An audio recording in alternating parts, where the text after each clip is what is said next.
I'm going to start in English, then I'll go to Japanese. Here we go. All right. Rock and Rollers, what a cool exclusive this is. Jason from Ishibashi Music, Shibuya, Tokyo, Japan, here at the 2015 NAMM show. I'm with Kiko! Kiko. Watashi wa. Go for it, please. Right. Go on. Yeah. Hello, watashi wa Kiko Loureiro. Kiko Loureiro-san. There you go. ギタリストです。 Exactly. You're doing it right. You know more Japanese than I expected. That's it. 彼の日本語はすごい上手ね。すごいね。すごい。すごい. You know すごい. Everybody knows すごい. 日本は素晴らしい。素晴らしい。 Seriously, you do know more Japanese than I expected. Yeah, but Japanese is too 難しい。今から私たちは日本語だけ話せる, okay? 大丈夫? 大丈夫? Yeah, exactly, no. 大丈夫. So, Kiko, how the hell do I say your last name correctly? Because I don't speak Portuguese. Okay, in Portuguese and Brazil, Loureiro. But for the Japanese, they say Loureiro, which is fine too. I love that. So it's you great. Like that? You think it's fun? Loureiro, cool. yeah. Now, okay, and me being Australian, how many times have you been to Australia on tour? Once. Yeah. With a band that's been around for 22 years. Yeah. Shame on you, sir. Shame on me, yeah. You're Australian from fan. Brazil, right? Who cares? Yeah. Australia's a long way from Brazil. Brazil's a long way from Australia, but we've got to visit each other sometime. Right. Yeah, you should. Well, we can go to Brazil too. Well, I would love to. Okay. I've actually got some friends there. We should take this interview more seriously. Okay. We're at the Ibanez booth here, and your guitar. Yes. Let's get straight into your guitars, mate. So, should I grab? Yeah, please, by all means. You've got two models. You've got your Japanese one, and then you've got your premium line model as well. So Let's show the Japanese one. As we should, because I play Japanese Ibanez myself. I showed you my double neck. Yeah. You liked that one, didn't you? Oh, yeah. When you come Are you selling it? No, not even to you, mate. But when you come to Japan, I might let you play it. Okay. Maybe even on stage with the band. Why not? Why not? Yeah. Anyway. Bring it backstage. Yeah. Exactly. So tell us about your guitar. All right, this guitar. Well, I wanted to. Excuse me. I wanted to combine the Ibanez modern features to a little bit more classic. So it was like the S model, which is pretty well-known model from Ibanez, and it's thinner and very, high-tech oriented line. But I wanted to have a thicker body. So it's almost like an old SA series in that manner. Yeah. It's more like a SA series. So alderwood. I did try it with mahogany as well, the prototypes, but in the end I decided for the alderwood. Okay. Is it giving you a somewhat Fender-ish tone at all? Exactly, yeah. Yeah, cool. Like a crispier somehow. Yep. Well, Steve Vai does the same thing. You see? And now your pickups, you've got DiMarzio's in there? So this DiMarzio was made for that guitar, it's like a Kiko model. Are they available as a DiMarzio? No, not yet. Only in this guitar so far? Only in this guitar, yeah. Very cool. So I know the DiMarzio guys for a while, so I like the PAF 36th anniversary. Yep. So it's kind of around that genre of pickup, but a bit more output. And they knew that the woods, they know my style, and then they made this pickup for that guitar. What else should I talk about? Flame maple top, obviously. Now you've got scalloping, but a little bit, the scalloping here. Yeah. So you're starting from the 19th fret. Yes, exactly. Now. It feels comfortable. Yeah. I was going to ask. Yeah. So for you, the advantage of scalloping is what? Because the high frets are so together. Yeah, it's like for bending here, like you go straight and then.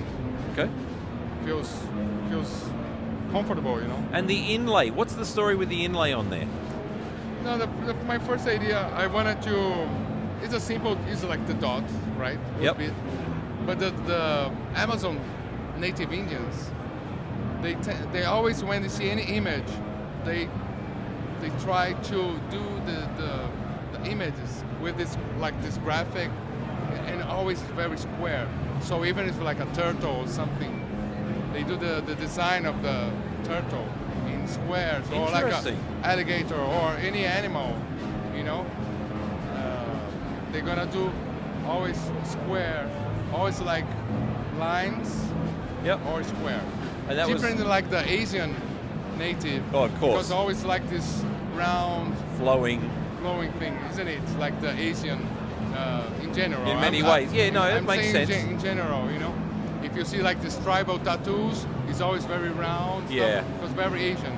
If you see the designs from Brazilian Indians, it's gonna be squares. Always. Being you're Brazilian, it makes perfect sense. So I wanted to bring a little bit of this thing of the square thing that would represent the circle. Makes perfect sense. You know, just a circle, but that would be the way they would do. You know, so it's a bit of the Amazon on your guitar. exactly. Yeah. So for those of you who don't know, the Amazon is in Brazil. Because some people might get it wrong. There might be an American, beauty pageant girl that doesn't know who's watching this. You never know. So you went for a matching flame maple headstock. Yeah, exactly. All right. And of double course, locking, yeah. the Ibanez Edge Low Pro Tremolo. Exactly. In my personal opinion, the greatest tremolo ever made in history. I love it. Exactly. It stays in tune so well. It stays in tune, you know. Perfect. Can't go wrong. 24 frets. 24. Oh, you've got a push-pull. Push-pull. That's on... And then 5 positions. So that's doing split coils? Yeah. Oh, so cool. Your input jack. Yeah, the input jack. Great idea. Get it nice and out of the way. Yeah. Very cool. All right, and now... Very, very... Oh, you've got a nice... Yeah, you got a nice curve there. Very comfortable. That makes sense. Well, you've got a little bit of skill as a guitar player. I guess you want to use it up there. Yes. Yeah, kind of. Cool. You know, the 5-piece. Yep. Yeah. Well, nice and strong, definitely. Yeah. So what about the differences between that and your premium line model? Does the premium line model have the same pickups? It does say Damasio. Yeah, it doesn't have, mainly it doesn't have the, it's a different bridge. Yep. And no it doesn't scalloping. have those scallops. And also it has a more basic version of the inlays. Yeah, exactly. All right, cool. So it's a bit more affordable model, but it looks pretty much the same. It plays awesome. It plays beautiful too. The sound and the feels great. And then also the neck. That took me the longest time to decide about the guitar was the neck. The shape of the neck. Is your neck the classic thin wizard or no? Something in between. In the end, I was like the jam, the super thin. Yep. Then I tried the Satriani. It's more like Strat. Yeah, very much so. Actually, this is something in between. Cool. So for those guys who want an Ibanez guitar with all the Ibanez features, but a bit different neck to the traditional thin, so this is the way. It's not super thin and large, because they don't have like maybe like super big hands, but it's not super round like a Strat, Pentatonic. So it feels good for the Pentatonics, blues stuff, but it feels good also for the tappings and like this modern techniques. Very cool. It's like a compromise in between. It took a while to find the millimeter here, millimeter there, but as you do, just to feel very comfortable. When I can get any guitar and just start playing. Straight off the shelf. Yeah, it's like a really, really comfortable. Do you change that guitar from what it is out of the box for you to use with the band? No, not at all. There you go. And I can tell, like when we played in Loud Park, I was like last year, 1 or 2 years ago. Yep. And then Ibanez, I had one Ibanez, and Ibanez brought me a new one of this, and then I played at the concert.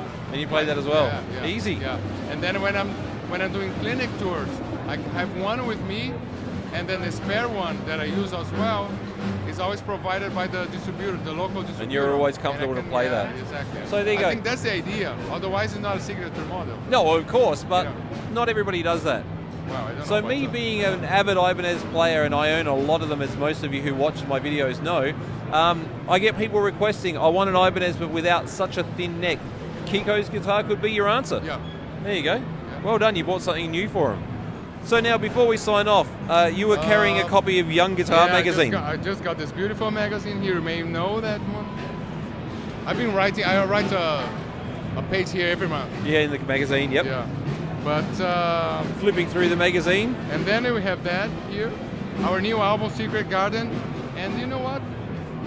I'm gonna play in Japan very soon. There you go. So they're going to be on the 18th at Big Cat in Osaka, on the 19th, this is in May, at the Club Quattro in Nagoya, and then 2 nights in a row in Shibuya O East, Tsutaya no Shibuya O East, on the 20th and 21st in Tokyo. Yes. So I'm going to be there. Yeah, please. You want to play my double neck on that gig, don't you? Yeah. Have you got a song with 12 string on the recording anywhere in your career? Yes, we do. Well, then maybe Like I'll let you acoustic, use but- my guitar. Yeah. I've even got pizzos on that guitar. All right. So Done deal. this is Jason and Kiko. I'm from Ishibashi. He's from, how do I pronounce it right in your Portuguese speaking What? of the band name? Angra. It is. Angra. Angra. So it's not Angra. That's what I want to check. Angra. Angra. Angra. All right, there you go. So Angra. now we know how to say it in Portuguese. Angra or Angora. Angora. That's Japanese. Angora. This is such a messy interview. Angora des. There you go. Ah. I can say it in the Aussie, Angra. That's the Australian way to say it. Angra. Angra. Angra. That's the Aussie way to say it. good. But in correct Portuguese with all the Portuguese Angra. class, Angra. Angra. Listen Angra. to that. Cool. Ladies and gentlemen, this is Kiko. We're out of here. Rock on. Rock on.